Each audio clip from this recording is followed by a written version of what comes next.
మాతంగేశ్వరి నమః.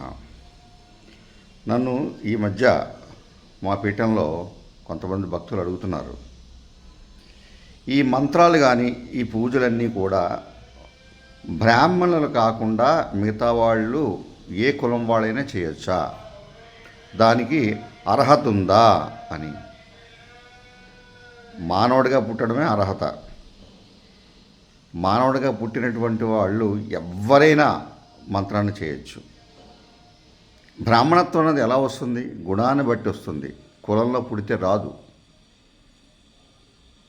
మీ ఏ కులంలో ఉన్నప్పటికీ శుచి సాంప్రదాయంతో శుచిగా ఉండి భగవంతుడికి అర్పితమయ్యి భగవంతుని ప్రేమతో కొలుస్తూ చక్కగా ఆ భగవంతుని మీద తప్ప మరి దేని మీద ధ్యాస పెట్టకుండా ధర్మాన్ని అనుసరిస్తూ ఉన్నటువంటి వాళ్ళు ఏ కులంలో ఉన్నటువంటి వాళ్ళైనా కూడా బ్రాహ్మణత్వమే, అదే బ్రాహ్మణత్వ ధర్మం. కాబట్టి మంత్రాలు చేయడానికి అందరూ చేయొచ్చు. ఒక బ్రాహ్మణులే ఉన్నటువంటి పరిస్థితి ఏం కాదు.